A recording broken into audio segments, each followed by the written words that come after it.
name is Kendra, and I am based out of Charlotte, North Carolina. I'm a real estate broker here. Yes, I am also an author. My book is on Amazon. It's called The Single Ladies Manual, where I just documented my story up until recently becoming married. And my background is in counseling. I have a master's in counseling, and I did that before real estate, but I kind of intertwined both of them together. And I'm happy to be here just to learn and just to meet like-minded people. Thank you.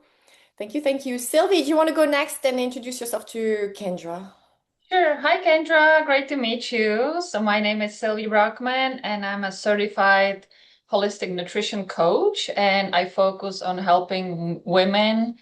I always say 35, 40, and up with different perimenopausal, menopausal symptoms. So, I focus on gut health. So, if anybody is looking to, for better energy, better digestion, better gut health, I mean, obviously, and all the good stuff most women struggle with. I do weight loss as well. So, and I use organic superfoods nutrition, simple program that anybody, no matter how busy we are, we can implement into our daily lifestyle. Thank you, Sylvie. Lauren, Yes. do you want to? Hi, Kendra. Sure. Nice to meet you. I'm Lauren Bell. I am a new owner of Charlotte Lifestyle Management Company. So we do household services pretty much. I like someone said this to me. It's like an extra spouse for your house. I liked that. So it's a little bit of whether male or female, but the extra hands, laundry, dishes, errands, but more giving people time back for what matters to them on the weekends. And then we do some organization and packing and unpacking services. So I'm excited I to think you be and here and Kendra meet you. could definitely refer business to each other. So, yes, Yes, probably absolutely. helping Awesome. people unpack. I think Michelle is here. Michelle, you're able to turn on Oh, your video? Here you go, Michelle. Oh, we saw you briefly. Hi, how are you? Can you see me? I'm Yes, I sorry. can see you. yes. Okay. My name is Michelle Langston Smith. I'm the owner of Harmony and Hope Home Care Services. We provide personal care services for seniors, vets, and and persons with disabilities. We help them with their daily tasks, as far as grooming, bathing, some light housekeeping, and try to help our seniors age in place. And I'm based in Charlotte. Thank you. Thank you.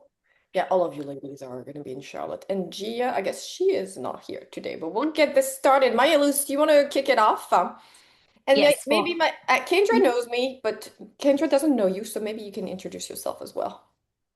Briefly about me, I am a photographer and I create safe space for women to connect with themselves and find more confidence, whether they want their images for their personal use or their business. The whole point is to get to know each other.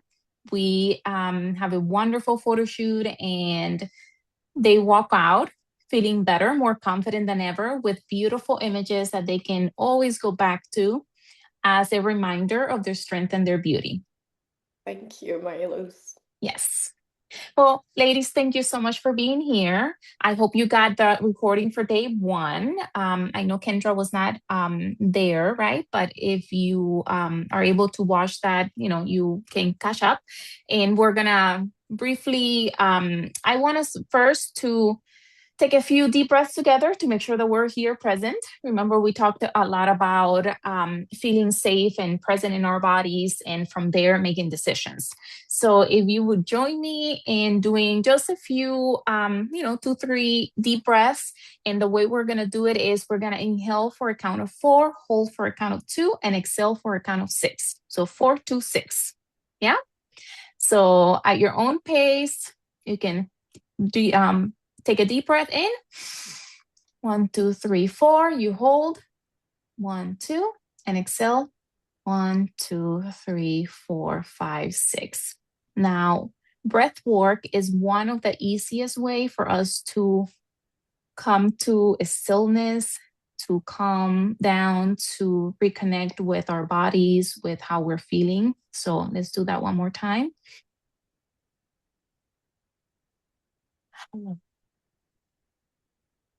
One more time. Deep breath in. Ah, how does that feel? Yes, sometimes we forget to breathe, and that's very important. Very good. And so we're very excited about day 2, and Lou is going to start us. Hey, I'm gonna dig Yes, we were just testing making sure that we were able to share the screen. and let me go to present Mm-hmm. here and share my screen. We're gonna talk about fear, ladies. That's what I'm gonna dive in. It's not gonna be super long, but I really want you to think about some other things. We started touching upon last Monday, as well as that you're doing today, and that are really keeping you where you're at in your business. So on Monday, we briefly talked about the fact that, that little voice that we have in our head is the one that really determines what we're going to be able to accomplish, the things we attract in life, whether it's people, opportunities, circumstances, and how well we're going to do in our experience of life. And I can dive into this, we'll dive a little bit more into this on day 3 when you actually get to create your identity, your next level identity, because we want to make sure your actions really match that next level identity if you want to reach that next level. And I'll talk a little bit more about that then. But right now, I want you to focus on the fact that all of us tend to let that little voice like really second guess our decisions. We're about to do something, we're like, oh yeah, I want to do this, or I should do this. You get excited about something, and then you're like, wow, wow, wow. Maybe it's a bad idea. What if it doesn't work, right? And most of the time, we're going to let that little voice win. Part of it is because it's the unknown, right? And so when it's unknown, it's scary. That's normal. Part of it is, here is Gia. Part of it is because you're stepping into a new identity and it feels foreign because now it's the higher version of you. It demands a next version of you, and you're trying to step into it, but it feels completely awkward. It feels unnatural, uncomfortable. And this is, where you've probably heard it before, right? The uncomfortable zone is the zone of growth, right? And I want you to think of it as if you're scared, it means you're on the right track. This is really where you need to rewire yourself. Like if you're scared, that means you're on the right track because you're becoming her, that next version of you. The one that's bolder, the one that acts confidently, the one that is very decisive, doesn't hesitate, right? The one that's radiating instead of hiding. So, and I want you to really think about that. And that's the one that's going to create your next level results. And I mentioned earlier, right? We all know we should do certain things, but it doesn't mean we do it. We tend to self-sabotage. And the problem is because we can't outperform our identity. And that's why it's about you embodying your next level identity so you can actually create the next results. And that's why I absolutely love this quote from Goethe. And he says, before you can do something, you must first be something. And I want you to think about it. What is that for you? Who do you need to become? So you can have whatever or do any of the things that you want. And so I'm going to invite you to look at your guide, and we're going to focus just on a few questions. Did you all receive it with the first email yesterday?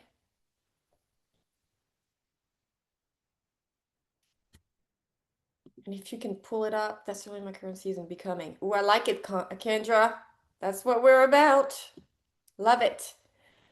So we're gonna look. I want you to think now, if you have the guide open, and I'll talk the question. I mean, I'll say the question out loud, but obviously I want you to write your answers and we're gonna discuss them because I want, just like we did the first time, when we're vulnerable, that's where we can give you insights and really the growth can really happen. Otherwise, when we don't become aware of our patterns, we unconsciously keep on doing them. Not because you're like, oh, I want to stay stuck or I want to stay small. We don't make that conscious choice, but because the program, the patterns are there, if you don't become aware of where you're actually keeping yourself small, then you're going to keep doing it unconsciously. And so that's why I'm going to ask you a few questions there, and it may not be the most comfortable, and they're probably not the easiest to answer, but they are going to be the ones that allow you to grow. So the first one is, think of one area in your business where you hesitate or hold back because you may be worried that it's not going to work out.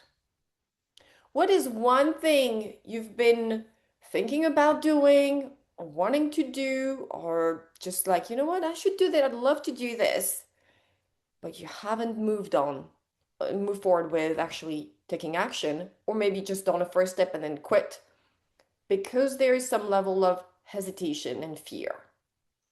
I'm going to let you answer that, and we'll talk about it after we answer all the questions. And good to see you again, Gia.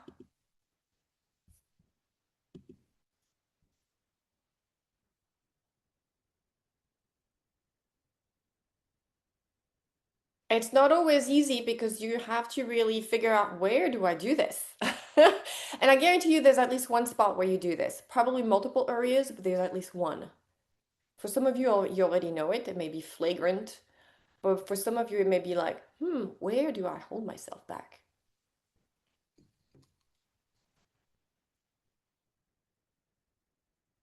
I remember for me, I'll say this as you keep thinking, like a few years ago, everything I was doing was on Zoom.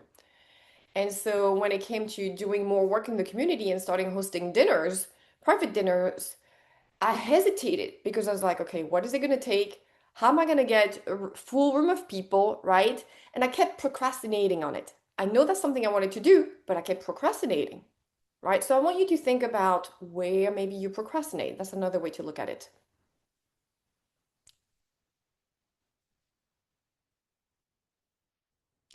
The second question is, what is one area in your business where you're hesitating because you're worried about what people are going to think or say? And I remember for me, it did cross my mind when I was thinking about putting those dinners. I was like, what if, I look like a total clown because only 3 people show up, right? But what was going through my mind? What people were going to think, right? And that's the things that stop us. So notice, maybe for you it's a post, maybe it's a new project that you want to launch in your business. Maybe it's following up with someone and you're afraid of sounding too salesy. Or maybe one of your friends needs your services, but you're afraid of pitching them. So think about the areas where you're afraid of what they're going to say or think, and that's why you're holding yourself back.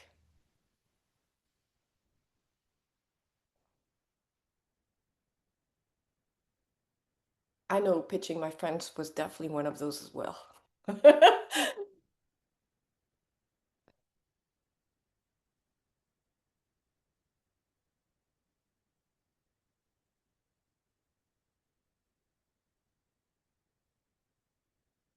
Another one is, where do you hesitate or hold back from showing up really boldly because you feel like you're not at that level yet? You need to be more first. And you're saying, I'm not good enough. I'm not, influential enough. I'm not an expert enough, or whatever it is. I don't have enough experience yet. I just started this business, whatever that is, whatever story you tell yourself, because we all tell ourselves stories.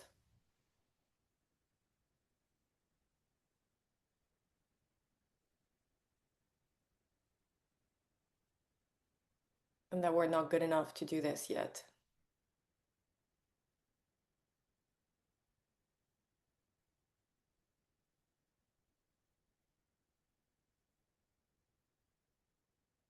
And then the last one, and what is one area where you could show up just more boldly? Maybe it's raising your prices. Maybe it's going online live every day instead of pre-recording it 20 times until it's perfect. Maybe it's starting a workshop. Whatever that is for you, where can you show up a little bit more boldly and be like, I'm enough and I don't need to do anything else, right?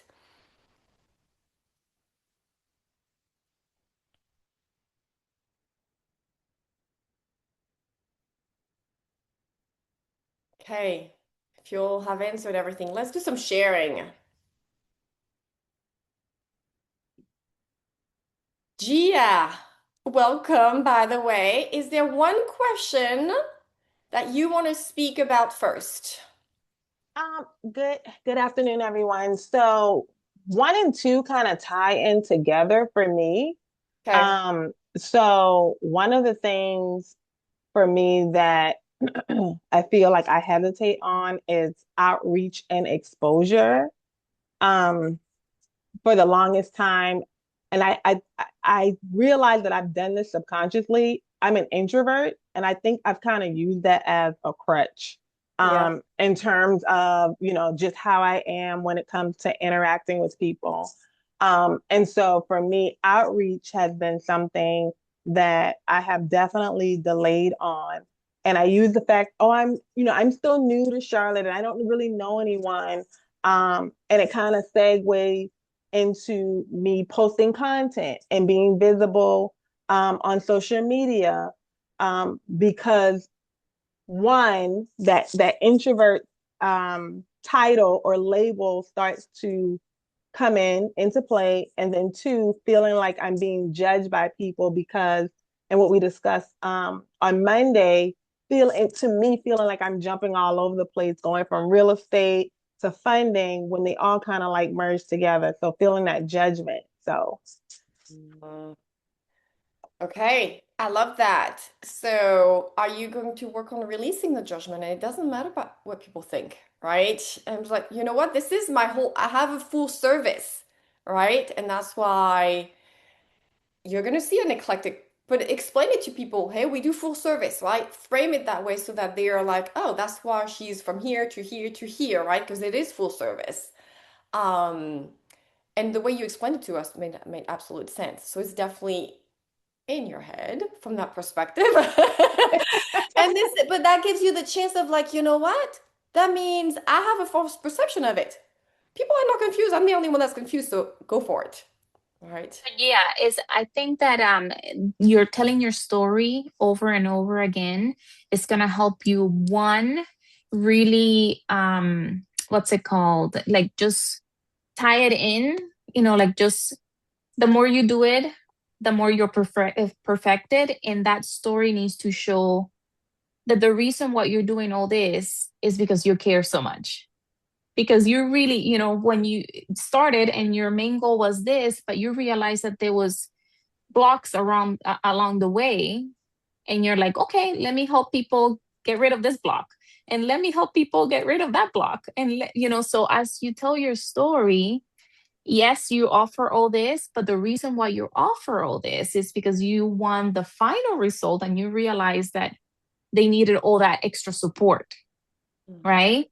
So instead of being, oh, they're going to think that I'm all over, they're going to think like, wow, she's so amazing and she cares so much that, she's given everything, like a roadmap, literally a roadmap, step 1, step 2, step 3. And that's very valuable. So I think about it received that that. way. I received Yeah. And I just had a breakthrough just now because Yeah. the people that I'm worried about aren't even my clients. They're not even people that Yeah. Yeah.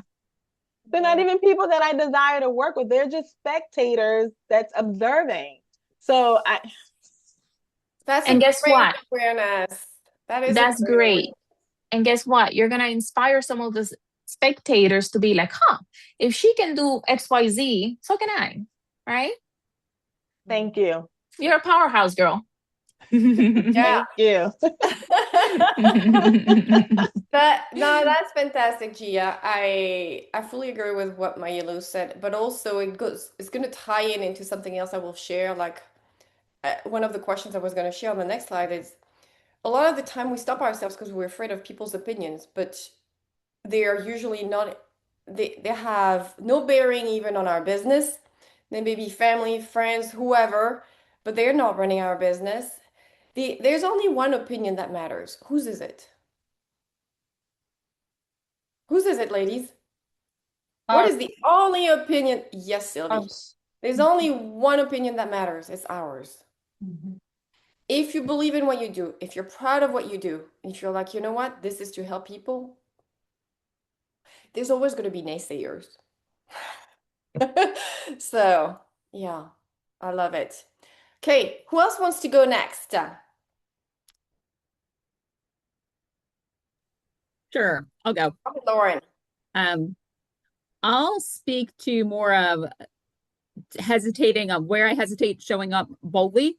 And this will tie into, I don't know if I have necessarily a specific instance with the current business, but just like overall, like aura of what I'm doing and how I feel. And it ties back to my prior job. So, like I said, I was in financial services for 20 years, but half of it was at the same company. And I worked my way up over the decade.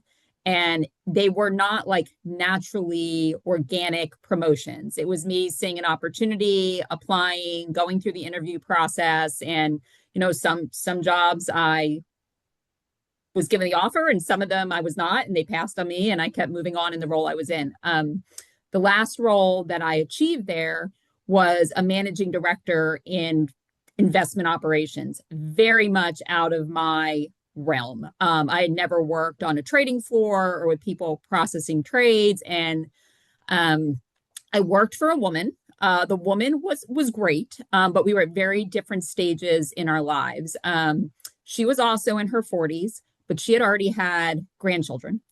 And since she was leading our group, she just traveled.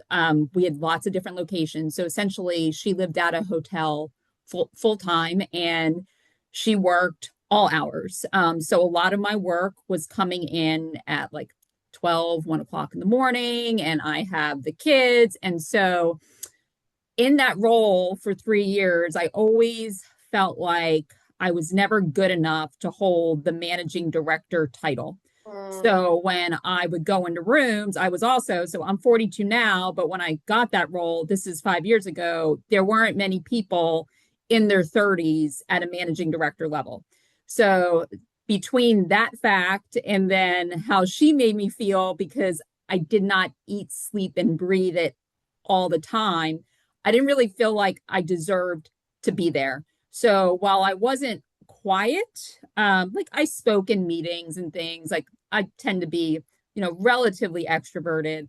I always would think in my head over and over again about like what I was going to say, how it was going to come out, like what were they going to think. It was never natural for me, like always had to be rehearsed. And so I think here, my husband actually keeps saying to me, like, I keep like checking in with the other owner. He's like, what are you doing? He's like, you are the owner. She's not the owner anymore. She owns hers. You own yours. And I think, Lou, this ties back to, you mentioned like being like if you were hired to be the CEO, not like that you just became, right? And I think I'm still looking for that like validation that I'm doing something right. And I don't really shouldn't need that. Like it's my decision. And so I'm definitely hesitant there. Now it's only been a little over a month, so hopefully that comes with time. But I think that stems back to like my corporate experience, and just I'm bringing that with me, and I haven't fully let that go. Yeah. And that's where I think obviously having a clear vision for your business is one thing, but having a clear vision of who you are as the owner and CEO of your business and the successful version of you is going to be important. And that includes how you think about yourself, right? So we'll be digging into really creating her. Yeah. And we'll do that more on day 3. Awesome. What about you, either Kendra, Michelle, or Sylvie?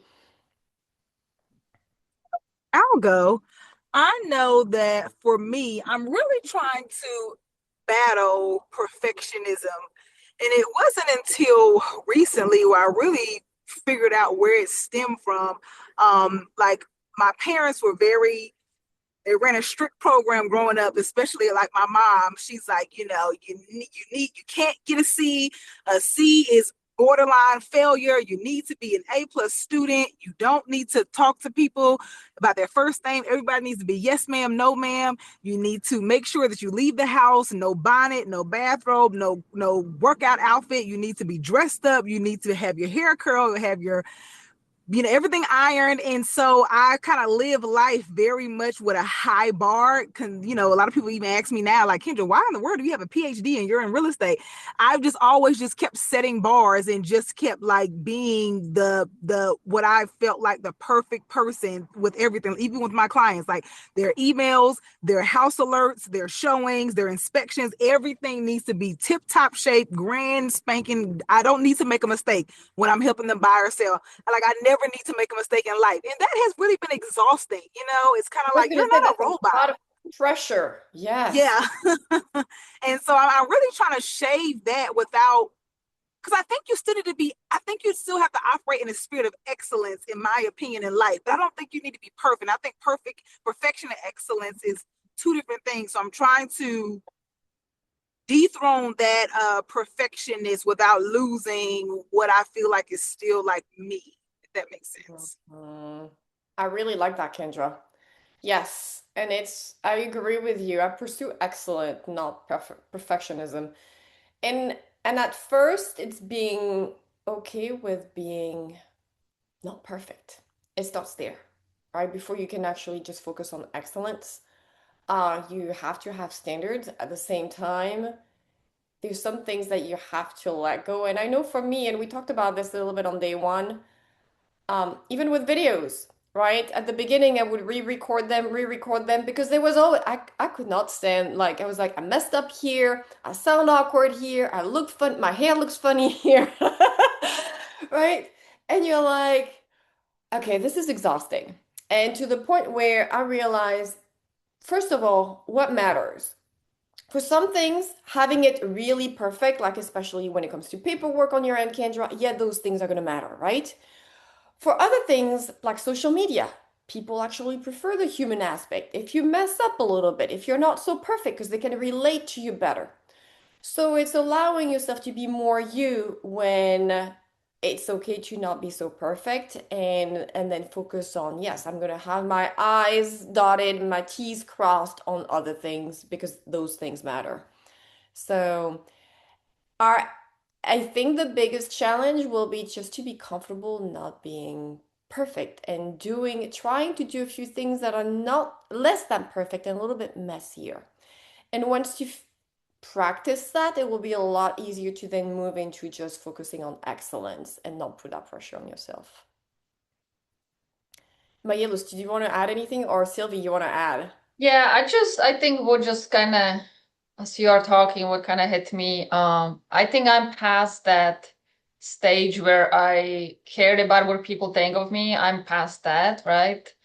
Uh, I'm past that trying to be perfect. But that's when I worked on myself for the last few years. But I think still, like coming, originally from Europe, right? I feel like I tend to be more private person, and sometimes sharing my stories and my private life on social media, I still feel like there's a block. And like, where is that fine line? What I should share and not to share, right? But I know like my story that I have can help so many people. So I think finding the balance, it's like where I struggle. And Okay. especially like my personal life, that what I went through in the last few years, I really want to share more of that, but I'm still kind of hesitant. So that's just kind of. I can relate. And Coming from Europe too. Go ahead. Was it Mayelus talking? yes, yes. So we're going to be talking more about the marketing aspect. One thing that I am big on is I do believe in taking risk and doing things that are out of our comfort zone because that's how we grow, right? But there's always your non-negotiables, right? You always need to set your non-negotiables. So for you, and we can dive in deeper when we're doing the marketing part. For you, you are going to make a list of your non-negotiables of what is something that I absolutely do not want to share. Like for instance, some people, like I have I have a daughter, she's 8 and she has been begging me, Instagram and all that, but I really share very little just because as a mother, I'm like kind of protect her, even though she wants to be a YouTuber and all that good stuff. That's thing that I'm have to work on letting go of my little girl, you know? So I'm working on that. So for you is that you're gonna make a list of, okay, I am not okay with mentioning XYZD, but I will share this other part. So I never want you to create anything or say anything or do anything that your body's telling you, I'm not safe, because from fear, nothing good comes out of fear. So first you need to be okay. Like you decide, I would share, and it could change. You can start sharing things about the gut the first month, and the second month you may make it a little bit, go a little deeper, and maybe by the third, fourth month you're like, you know what, now I'm ready to share about this other piece, and it will come out even more authentic, right? And you can say how much you have hesitated, and that will come out more authentic, and by then you'll have people already following your story and things like that. So since you're in charge of you decide what you want to share and what you don't want to share, and how you want to share, and when you want to share. That's the whole point, right? That's the whole point of being business owners. Just like with Lauren and everyone, is like, you decide. You're not a little girl anymore that they're telling you what to do. You decide what you want to do, how you want to show up, what you want to share, what you don't want to share. But you have to feel safe, right? That's the whole point. Like feeling it. Check with you. Like, should I do this? Check with your body. Your body says not right now, then not right now. It's okay. Part of it too, Sylvia, is I think, and that ties into what Milo said, you don't have to share all of it all at once. It can just be a snapshot or one particular portion of it, and that helps you release it. For me, I initially just started at a high level or just a portion of it, where ultimately I grew very comfortable sharing everything. I got nothing to hide, and I don't really care what you think. And because I'm human, I'm messy, and this is how it is. However, it didn't start out that way, especially when it comes to very personal parts, like things like divorce or things that are very challenging and very private and difficult. So first, you have to be in a place where, like, have I made peace with it? Am I healed enough to be able to share it? And that starts there. The other piece, I will say, it's your judgment towards it. You and I were brought up in cultures that, yes, are very private. However, you decide what's okay and what's not okay, meaning like you're the only one judging it. Is this not okay to share?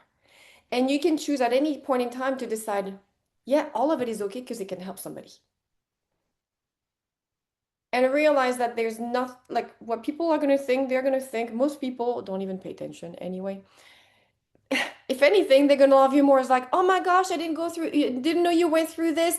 I've been through something similar. And they're going to finally be able to relate even more to you. But it's you judging it as to why it's not okay because it's private. And yes, but that's just a cultural and a program you've built in there, but you can choose to release it.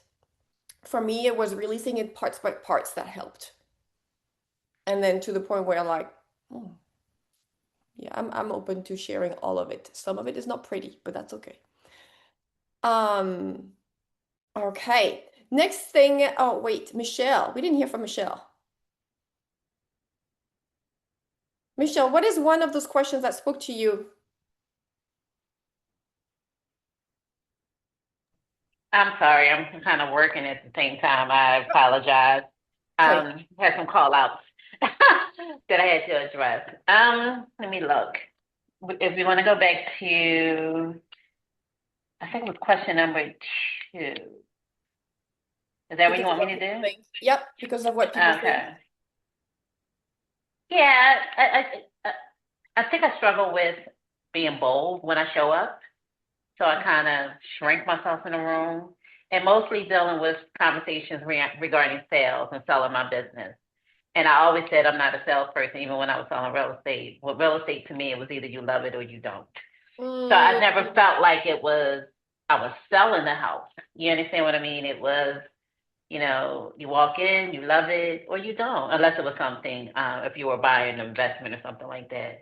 But I think for me, it's just showing up boldly, and I really don't think about what people think of me too much. It's more so I'm more critical of myself. Okay. So, And the selling piece, I'm going to say this. One of the best things my coach ever told us when we started out was that all of your salespeople first. I don't care what you call yourself, you're a salesperson. And he said, everybody is selling something. Your kids are selling you. And they sell us very well every single day. That's But funny. they're the best salespeople, by the way, because they are tenacious and they will get what they want. But you're a True. salesperson first, and it's you maybe just the ability to say, you know what, I'm a salesperson first, right? Accepting that, and then also, help other people with, living with dignity and supporting them in the elderly phase of their life. That's in the way that you do it, but you're a salesperson first. And so coming to peace, we'll have to do a whole thing on selling, coming to peace with what selling really means to you and releasing some of those negative connotations and subconscious belief you have around it. Yes. That's something to think about. I'll think about that. Yeah. Didn't look at it that way. Yeah. And I know that because I really felt that way around selling too. So fear is going to be a player in our lives. It is either going to control us or we're going to control it. And all of us, we know there are things we should be doing, but then fear kicks in. It could be the fear of failure, could be the fear of making mistakes, opinion of others, right? Or it could be a scarcity mindset. Worry about not having enough money, worrying about not having enough clients, or whatever it is, right? One of those. If you let fear control your decisions, what are you doing to your business? You're literally choking it. It's pure self-sabotage, right? When you let fear actually control your decisions. What I'm inviting you to do is obviously shift from letting fear control your decisions to everything you do, to coming from your goal, from your new identity. And I want you to think about the version of you that's bold, that's confident, that's even more successful, that's more at peace. What would she do? What would she do? That's her that needs to make the decisions. Okay? Because I want you to think about it from another perspective. I have this great book called U Square. It's about making quantum leaps. And he talks about the status quo is a risk too. We fool ourselves into saying, well, at least if I don't do this, I'm not going to lose anything. That's a false belief. Because things are always changing. The economy is changing. The market is changing. Things are always changing. If you don't change, I'm telling you, you're going to lose anyway. And think about what price are you paying by not doing the thing you fear? Long term, how big is going to be that price tag? Huge. Huge, right? Exactly. Right? And we have a choice every single day. Stay into safety or stay stuck or jump into the unknown. But by that, I mean betting on yourself. Betting on yourself, right? And we've developed, for whatever reason in this society, that failing is something negative. But it's not. None of us have ever learned anything or mastered anything without failing. Think about when you were a baby and you learned how to walk. How many times did you fall? You wouldn't be walking today if you didn't take the risk. And your entire life as a kid, you're free. You're like, I don't care if I fall. I don't care if I mess up. For most of us. But you're going to do it, right? As adults, we suddenly become afraid, right? We become afraid of that failure. It's part of the learning process. Edison failed 1,000 times, 10,000 times maybe. I don't even remember now, before you could get that incandescent light bulb to work. He was not afraid to fail, right? So today I really want you to invite failure. One of the best things that one of my coaches shared is he would always ask his kids, and maybe this is a question you want to ask yourself every day. What did you fail at today? Because if you're inviting failure, that means you did what? Took the risk. You took a risk. And that's the only way to grow, right? A rocket fails its way to the moon. And we get a chance to course correct. We actually have a built-in GPS in our mind. Literally. But it feeds off just like a torpedo. It feeds off like the feedback. It needs feedback. So if you fail over here, it's like, oops, okay, let's go over here. It literally is going to course correct you and take you to your goal. But you got to give it the feedback. It cannot move you. It cannot get you anywhere if it doesn't get the feedback. So the best thing to do is obviously, yes, take the risk, but do it from your next level identity, right? The next level you, the successful version of you, the one that steps into that room confidently, that speaks with ease and poise and whatever else that you want to add into your, obviously, next vision of you. All of us make decisions daily, and I'll leave you with that, right? Either faith or fear wins, but one of the two wins. We get to pick. Now, a lot of the time, it's an unconscious choice that we make, right? We default to safety zone, but we get to pick. So today, after we're going to do an exercise too, but after today, I want you to make a conscious choice. Am I betting on myself?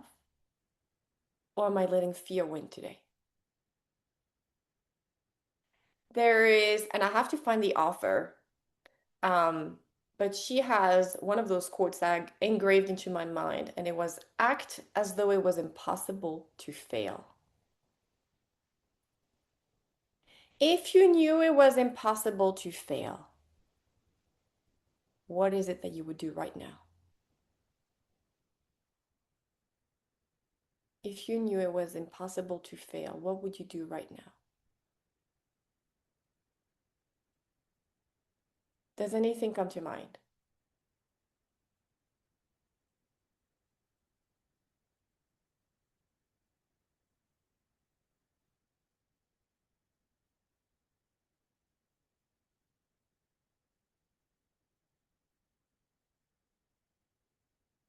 I'll tell you this, you'll at least show up a lot more boldly. If you knew you were guaranteed to succeed, whatever you're doing right now, you'll back it up with so much more energy. You'll be on a different frequency in the first place, even if you do the very same thing. You'll show up like on your social media, like, I own this world. I feel amazing. I'm a rock star, because you're like, I'm guaranteed to win. It feels amazing. It feels freeing. It's liberating. And you're allowing yourself to be you. Right? Okay, Maya Luz, let's get into some of the strategies you want to share. Let me reshare. Amazing. So as we bring up the slide, so yesterday we talked about a lot of the, beliefs in our, that live in our heads, our beliefs, our patterns, and some of them we touched upon. One of the big blocks that stop us in our tracks is fear, and it is normal to have fear. That's part of life. Our brains are actually wired to keep us away from danger. So when we consider something dangerous, like, being in front of a camera, our brains try to protect us, and we go into shutdown mode, or, we come up with a story or a narrative like, I'm an introvert, or, what are people going to think, all that good stuff. So yesterday we talked a lot about listening to those thoughts and seeing how it feels in our bodies. And if it's something that, like fear, like if it's something that is not helping us or is not in alignment with our new identity, then we need to learn little by little or fast, like it rip your band-aid, you let it go, right? You just let it go because it's stopping us from continuing our growth. And I don't know about you, but part of our experience here on Earth is learning and growing and just living life the best we can. So if something is stopping us, a fear of, we just have to come in, reflect, and say, why is that? Why am I afraid? And be real. I'm afraid because of XYZ.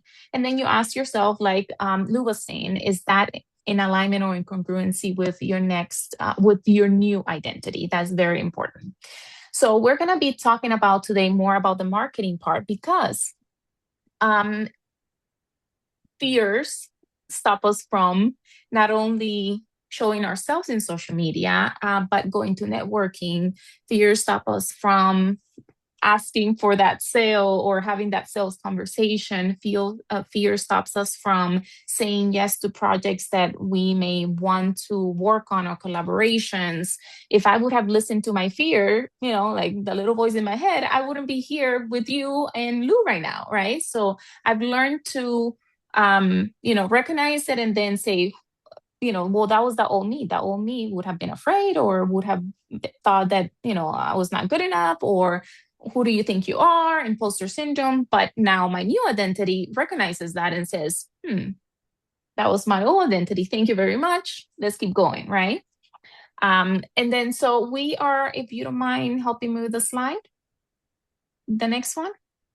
Today we're going to be talking a little bit more about the storytelling, visibility, and connection, because visibility begins with us. So we first need to feel safe in our own bodies and safe enough to share our stories and safe enough to, just show ourselves, authentically. And that's what's going to actually attract the best in your, the ideal client for you. The more authentic you are, the more comfortable you are, the more human you sound, especially now with everything AI, the more you're going to be attracting the right clients, the right people to you, to your world. So we're going to be translating that awareness into how we express that and how we show up in our marketing. The next slide, please. Okay, so we're going to be thinking about marketing, and I like to simplify things and not make it more complicated than it needs to be. Marketing is just about connection. Human to human. We think about it when you decide to invest in anything or buy anything. If you have a connection with that person or that story, you're more likely to say, yes, sign me up, right? As opposed to if it's a company with no face or, someone that you don't really know, you first need to trust that company or product or whatever it may be. So I want you to think about marketing not so much as I have to do it because I have to do it because I have to do it, but more about I want to make those connections with real humans that I can help, right? And I can have a positive impact. So the way we're going to do it is we need to create content that allows them to get to know us, that we're real humans, that we have their best interests at heart, that make sure that they resonate with what we have to offer, that is a good fit for them. And they also create, it just attracts the right people and weeds out the ones that we don't want, because not everyone is going to be our clients, right? Next slide, please. Thank you. So stories, the main reason to create stories is to build trust. And if you're alive, you have a story to tell. If you're in business, you have a story to tell. And think about it, how we humans are wired to learn through stories too. Think about it from the beginning of time, right? We have learned, even when, us as mothers, we teach our kids and we're telling them stories all the time. And just think about it. How exciting does a little kid get, and is easier for them to go to bed if you tell them a bedtime story? We're fascinated by stories, right? That's our brains like to have a beginning, middle, and end. Our brains like to have that, and you can leave it as a hook, or, we'll talk about it a little bit more later, but we are wired to create stories, share story, understand stories, and stories create trust, because then people are like, oh, okay, yeah, she's human and she's sharing this and I can relate to that, and let me see what she has to offer. Oh, yes, and that's how we create those connections. Next, please. Thank you. So for instance, this is just an example. So what can we do? What kind of stories we can share? We can share stories about our client's stories.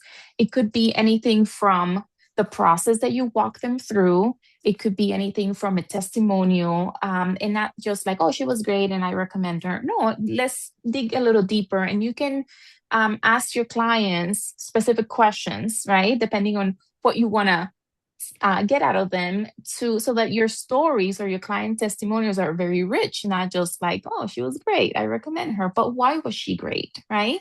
And the more we can touch on emotions, the better, because we're human. We have emotions. That's what moves us to say yes or nay, right? That's, part of fear is part of, that emotion.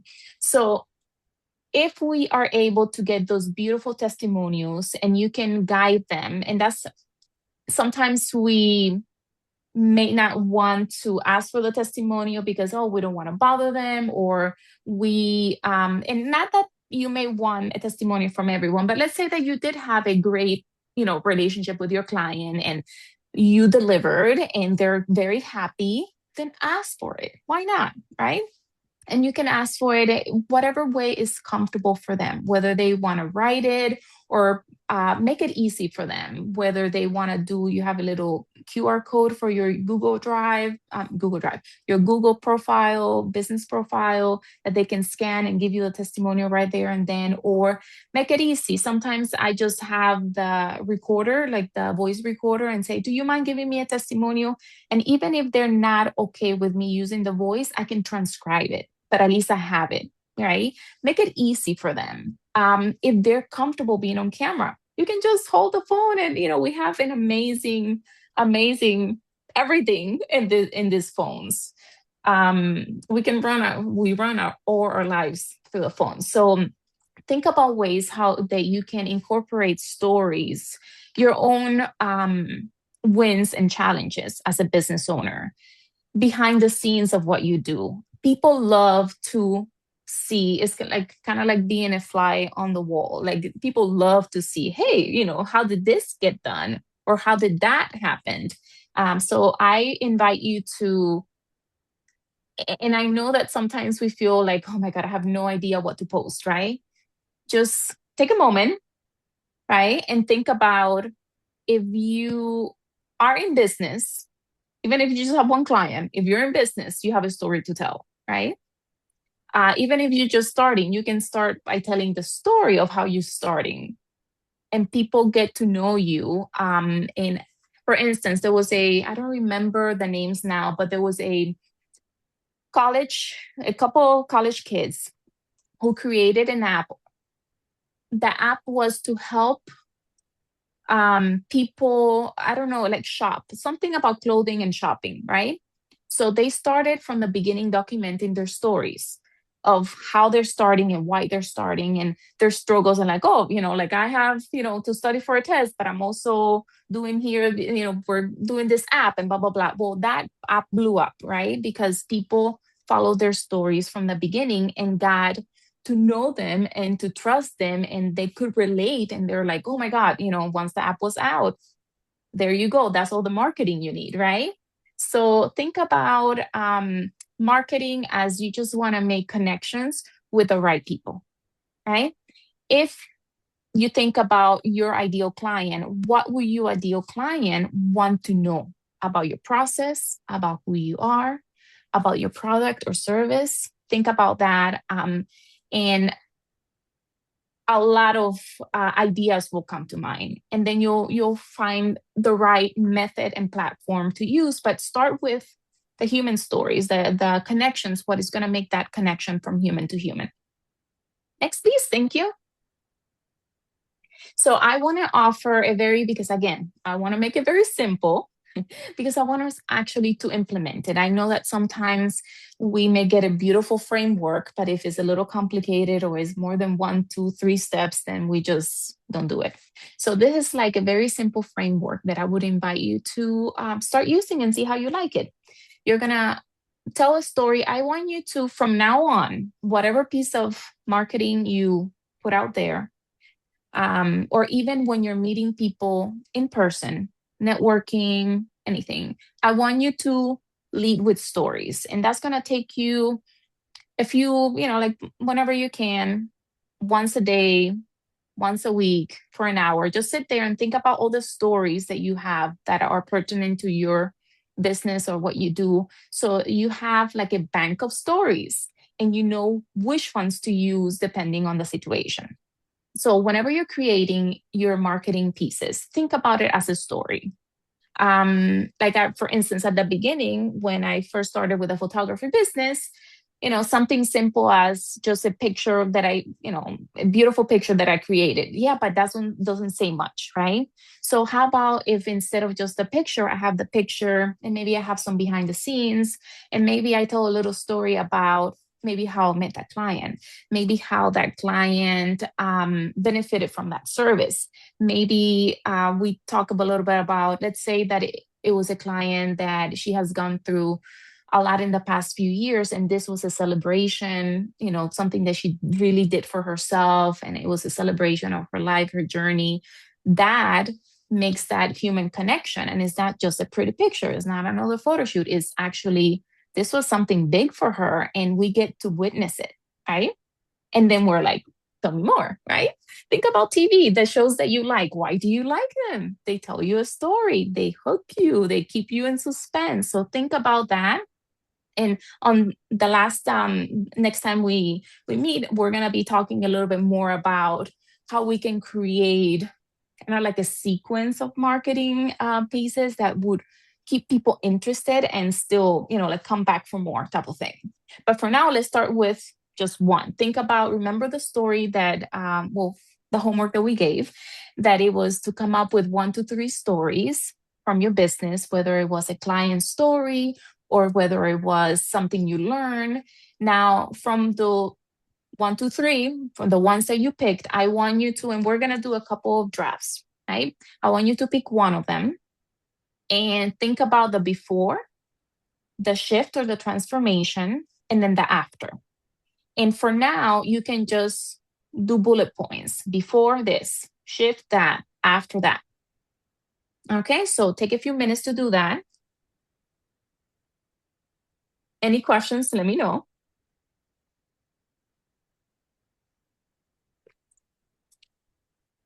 If Kendra wants more information about, because she was not with us, I'm happy to explain further. We asked for 1 to 3 stories, client testimonial, or it could be a challenge that you had in your business and how you overcame that. It could be a client story that they came and they told you the story, and after working with you, you actually helped them with having great results.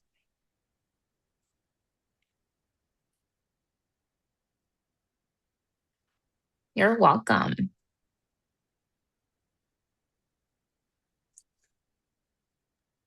I have a question. Mhm. Is it weird to share a story that I have that's a client, it's a guy, but ever since then I'm really focusing on women? Is it weird, or should I just pick women, I mean, Was the story very impactful for you? Was it very meaningful? yes. Okay. And do you have to mention that that person was a male? Because sometimes you can just say, I had a client that XYZ. No, I don't have to mention his name, I don't think. But no, I don't have to. Mm-mm. Yeah. Okay. And I understand what you're saying because, for instance, I normally my clientele is women, and but that doesn't mean that, for instance, I had a neighbor last year who needed headshots, and I'm like, yes, come, I have no problem with photographing men. I just don't advertise it because I love working with women and, playing dress up and putting makeup and, all that good stuff. And some men don't like that. you know, but I'd rather, play dress up with women than just take a quick shot of a man. But so if you don't have to mention a name or make reference to whether it was male or female, it's just that story, the important part, the core. And another thing is that we can always, for privacy, we are going to ask our clients if we have permission to share, right? And we can change names. We don't have to say the client's name. So there's ways that the whole point is the learning or the shift, the transformation that you want to emphasize. Okay, thank you. Okay. So yes, so basically that is your content. You pick one story and you figure out, how can I connect with another human being using this story? That's the main point. Next slide. Okay, and now, because this is such an advanced class, we're going to talk about a very important element. And yes, I want you to have your core story. And based on the method that you're going to deliver that story, you're going to pick a hook. And the hook is, just because we have very little attention spans, we're talking about 2-3 seconds. So if it's a carousel, then most of it is going to be visual, whether it's a shocking or interesting image or the words, right? If it's a video, you can do it with whatever you're saying first. It could be a sound, right? So for instance, we have things like, I used to believe in this, but, anything that sounds contradictory, that's gonna, yes, Kendra. Yes, I was just going to ask, do you see any, or have you seen where there's any preference of the delivery of the story or anything, whether like video better, text better, maybe text on like a photo behind it? Does it really matter? Just kind of get it out there, or? Okay, so two things. One, the algorithm is usually always changing, right? But think about, in that sense, I want you to always think about what is captivating me. Because remember, you're going to want to attract people like you, clients that you like to work with, right? So what attracts you? Like when you see a video, do you usually, normally we're used to just being passive and just having a video play and like make it easy for them, right? But if you're the kind of person who loves to read, and based on your industry, I'm just guessing, I'm just making things up. Let's say that you love to read and you're better with the written word instead of, being on camera, then you're going to do that because you're more likely to get your content out there more than if you force yourself to be in front of the camera and every shot, or every video is going to take you 3 days to film. That's not very productive, right? So we're going to start first with what's easy for you, what you like. You're like, oh, I really like, what attracts me a lot is supposed to have a very pretty picture and maybe a saying that really hooks you. And then you go into text or you go into a video, right? So think about what your preference is and what you're willing to do. Because even if I tell you this is what's performing, but if you don't like how to do that, or you don't feel like doing, your body's shutting down and saying no, then you're not going to do it, right? So let's start with what's easy, what you like to do and where you like to do it. Do you like Instagram? Do you like Facebook? Do you like LinkedIn? And depending on where your client is, that's where you're going to go. So yes, and you can try different hooks too. You can try, think about it, you're experimenting. And the more you do it, the more you realize I like doing this more than doing that. Ooh, I got more engagement and results here than there.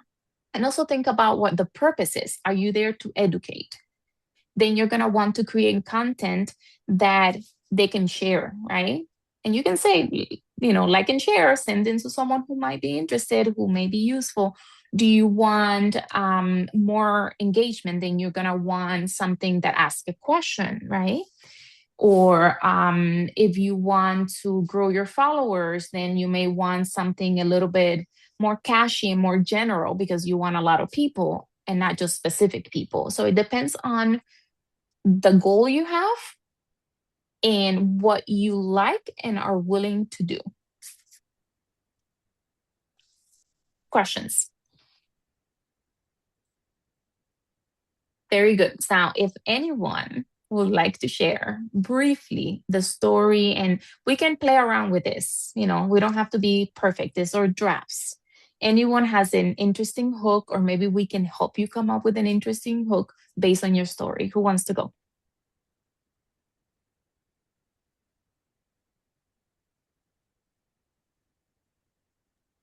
Okay. Do you want the hook to come after the story? Or you want me to do the first?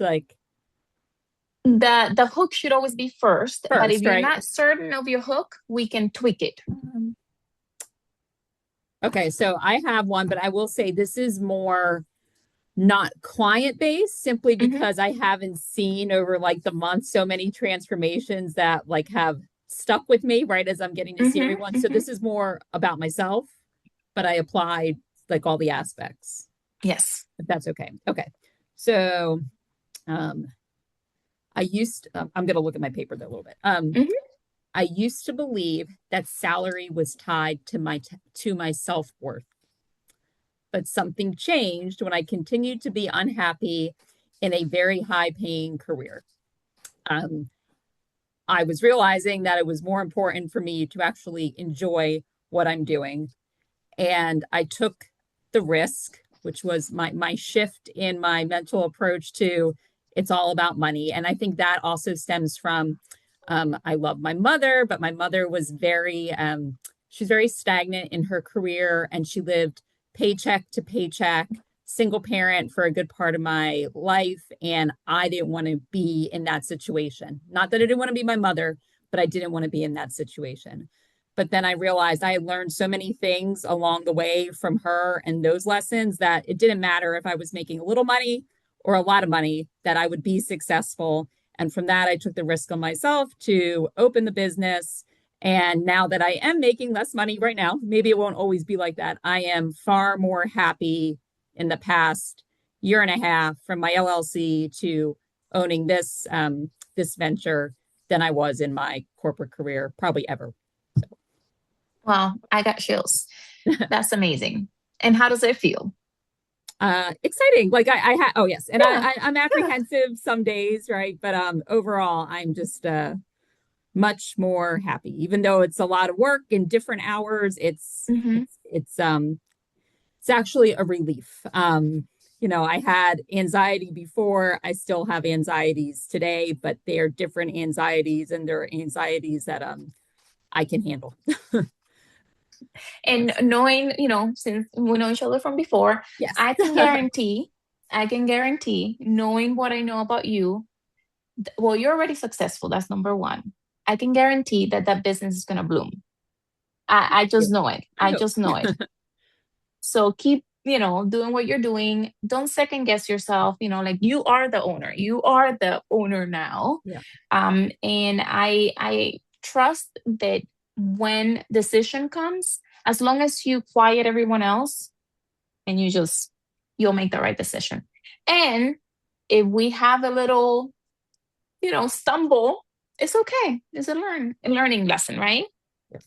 But I have no doubts. I'm just glad I get to witness you starting from scratch, and that you're much happier now. Thank you. Yeah. Thanks, Does Lauren. anyone else want to share? It is fun.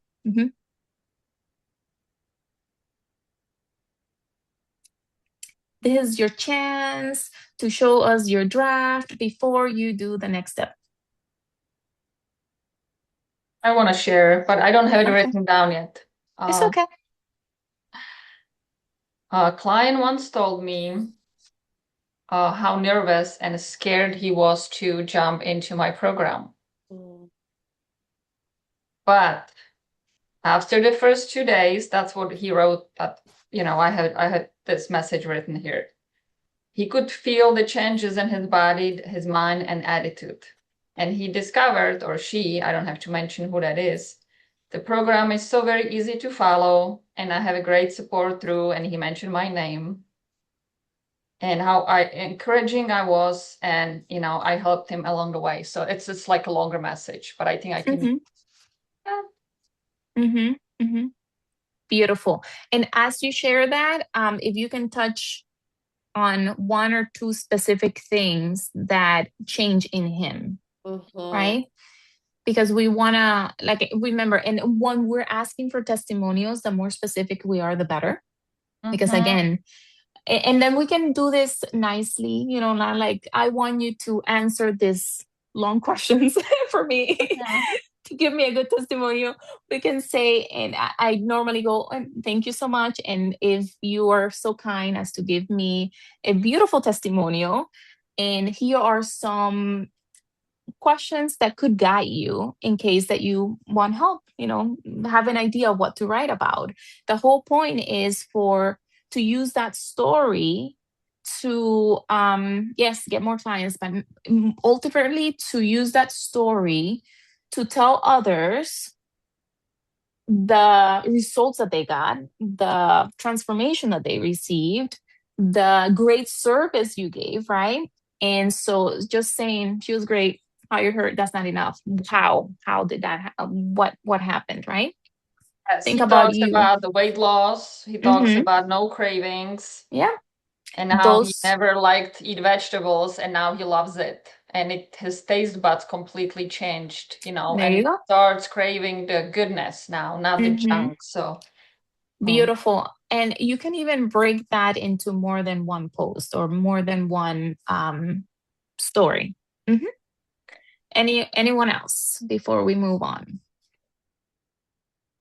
Okay, next. I have one. I think maybe. Yeah, go ahead. Okay, so I'm just throwing in a timeline. This is an old one, but so just 2 days ago, Andrea was stuck and didn't know what to do because she was generating over $200,000 a year with more than 75% in accounts receivable. After meeting with me, Andrea was approved for $100K of funding with 0% interest, giving her access to more liquidity and freeing up some space. Okay. I love it. We just need to make it, because remember, we want to be able to be, when you write the stories and when you write anything, try to make it so simple that a kid can understand. Okay. I love the story. Yes, but like we're gonna make it in a way, like if you were to tell this story to a 7 or 8-year-old, how will you tell the story? Right? Because then not a lot of people are like, oh yes, I do need funding. But if we use big words, we may lose some people. But yes, love it. Think of the problem too. Think of the problem the person had really, and then explain what happened after you helped them. But good. Next slide. So this is what we're gonna do next. We're gonna use that piece of information or that story that we started drafting, and we're gonna choose one platform to share that story. And the way you do it, it depends on you. You can write it. You can voice it over an image or a video. It could be simple, like for instance, you were just telling us about that client that you were able to help get 100,000, right? You could be in your, just put your phone and you can be typing in your computer, maybe picking up the phone, whatever time frame it takes you to explain the story or narrate the story. And you can do that with words or just voice, so it doesn't have to be you facing the camera. It could be, what we call B-rolls. That is, you're just doing something and you're giving a message, right? So you're going to pick one platform, you're going to share your story. And it's not about perfection. It's about, as long as you check with your body, as long as that's a true story, and you're doing it with love and integrity, it's okay. Like, and I would advise, don't record it. Whatever you do, don't do it more than 3 times. Just don't do it more than 3 times. It is supposed to be, we want to release perfectionism. We want to be more comfortable sharing stories, and we want to be effective with our time. So I don't want you to take a whole day doing this. Now, Better done than perfect. yes. That's what I go And please tag us so we can see that beautiful story. Let's see. The next one is about questions. Anyone has questions?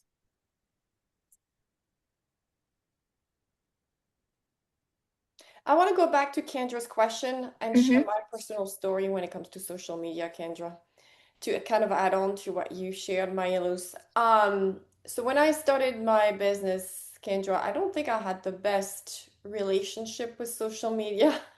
And it was more like I'm doing it because I have to, and I really don't want to be on there anyway.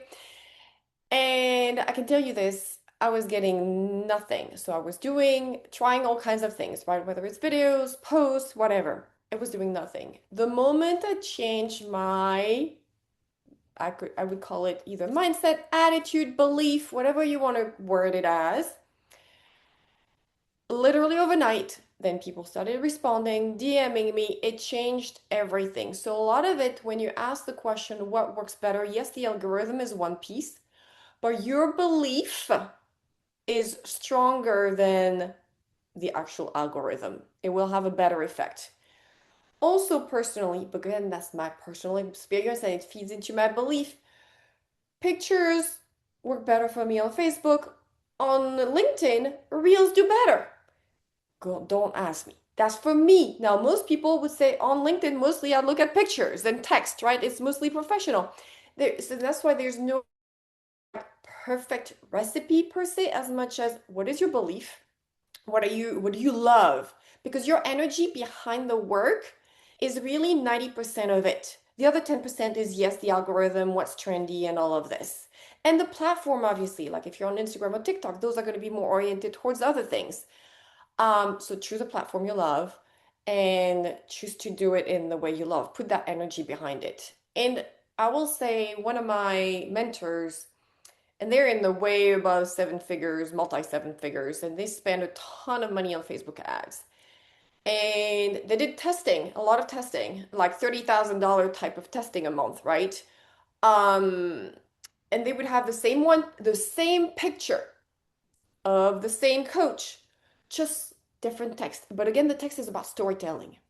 The text is truly about storytelling. And one performed extremely well versus like a regular post that you're going to see did not perform well at all. And so think about that as well as you're doing your marketing. So I hope that helped. Right. Thanks so much. You're welcome. All right. I had a question. So for like Lou and Mayluz and even and Sylvie, when you're like doing social media, right? And you're like, and I've watched all the artists now at this point, and you're talking to the camera, right? So you're the owner, but right, you're the sole provider, right? So like you're doing the service, you're the company. I'm not so much struggling, but like trying to get the creative wheel spinning for me as to where like I have a team and I'm probably going to be growing, right? So it's like the voice and the brand of the company, not just myself. So why I don't think like these stories aren't important for me, I'm trying to think of how I make it a little bit more universal sometimes versus just focused on me. But remember, you're not focused on you when you're doing the stories. Like if it's a client testimonial, you can say, like they're gonna be talking about, and you can talk about the team, right? I have such an amazing team. Look at this testimonial from a client. Okay, so I might do that instead of the one I just shared. Okay, yeah. Just so it's not about like maybe I'll do something like with what I just shared on my personal account. But Yes. on the business one, I'll do something more that way. That makes sense. However, like what you shared also has to do with getting to know you and you as a again, because people like to do business with people they like, know, and trust, right? So if you make it short, spin to the point, and I see it as, wow, you could have gone everywhere, anywhere, right? You could have still been corporate, but you decided because freedom, and that's part of your brand as well, what you do. You are helping people free their time to do what they love and enjoy the most. So you decided that this business is worth your time and you love helping people free their time so much because you know how valuable it is and how important it is to be with family and how important to feel relaxed when you get home, especially after a long day of work. You don't want to, a pile of laundry and a pile of dirty dishes. So that is even relatable to that when you come from that angle. So it all depends on the angle, and whenever you create content, and this is one of the things that we think is like, don't think, like, we always think of it about me. No, it's not about you. Whenever you're telling the stories about your client, you are telling the story, but it's about your client and how you help your client and how you can help more people.